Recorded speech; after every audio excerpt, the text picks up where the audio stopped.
Well, I'm Rosamund LePage, and I'm from Beacon Hill, Sydney, Australia. And I just want to tell you about my first visit, my first meeting with Baba. After seeing him for some time, and he was just about to go, he consented to say goodbye to each one, and we came in, and when I came in to say goodbye to him, he embraced me. And I can honestly say I have never experienced anything like it in this life. I can't exactly tell you how I felt, for one would have to have the experience yourself to know. But might I say, I seemed to just disintegrate.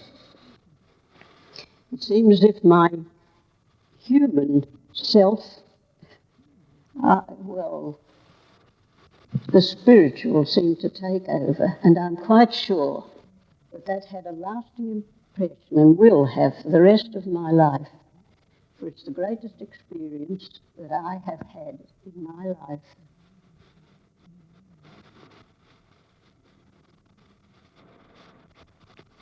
Then I had another,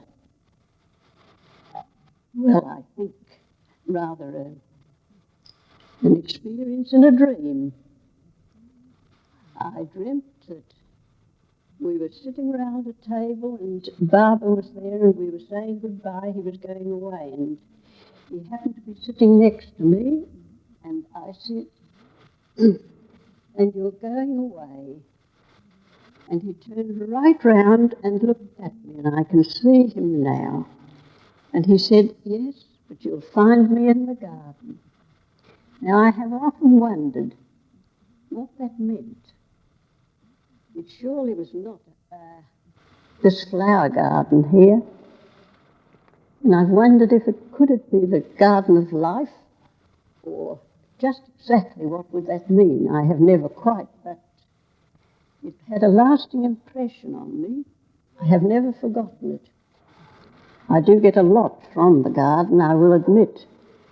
It is my greatest uplift, I think, is to work among the flowers and in the garden. Well, that was another experience. Then there was the experience of my dear husband. On the first visit there, he was not, he thought Baba was the most wonderful man or that he had ever met in his life, but he was not prepared to go any further in this life, than that. And when Baba was about to leave and go home, my son said, "Dad, would you like to say goodbye to Baba?" And he said, "Yes, I will." And they had the meeting there, the farewell meeting. And when it was just about over, Baba said, "I would like to have a word with Bill, my son's father." Well, after a hesitation, my husband got up and he walked the length of that hall, and it was filled with people, all Baba lovers. And he went up to where Baba was sitting on this dais or platform, and he stood for a few minutes in front of him. And then, all of a sudden, he just sank. He went down on his knees in front of Baba, and Baba put out his hand and raised him up. And he stood up, and I have never experienced such an atmosphere. It was, the thunder of silence. It was so intense, the silence. Everyone felt the impression of that spiritual, experience. The atmosphere was really charged. And when my dear one came back, I was very surprised that he had gone up at all. And I asked him, I said, Dad, what were your feelings when you went down on your knees? He said, I don't know. He said, I couldn't have helped it. He said, I just was prompted to do that. I'm just going to ask you. You see, my husband was not interested in Barbara as, will I say, an avatar.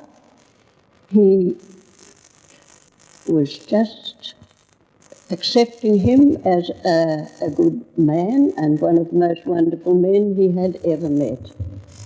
But to have an interview with him was quite foreign. Well, when he went down, he just stood in front of Barbara for a few minutes and then went down on his knees in utter reverence. And Barbara just put out his hand and lifted him up. But the wonderful part was the impression it made on the people, on all the folk in that room. I have never expressed, I've never really experienced such a wonderful atmosphere. And, well, it was one of the greatest experiences. And when I asked my husband, how did you feel and what made you do that? He said, I could not have helped it. And I think he was as much moved as anyone in that room. And that people often have mentioned it since, at the terrific atmosphere that was created during that time. Well, I'd like to tell you a story about Grace. She telephoned, we had a phone call from her one day asking help. Could we come down to help her? She'd had a terrible accident. And when we got down there, we found that she had been using her electric machine, her cleaner, and it had fused. And it had fused with her hands tied to it, and she could not let go. And she told us that just before we arrived, she didn't know who to call on, and suddenly she thought of Barbara. And she called, Barbara, help me.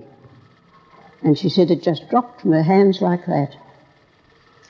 And when we got there, we got her to the hospital, and she was there for quite a long time. But they said it was a miracle that her hands were not useless. But after treatment, they're back to normal again. But it was the calling of Barbara's name and his instant help that released her hands.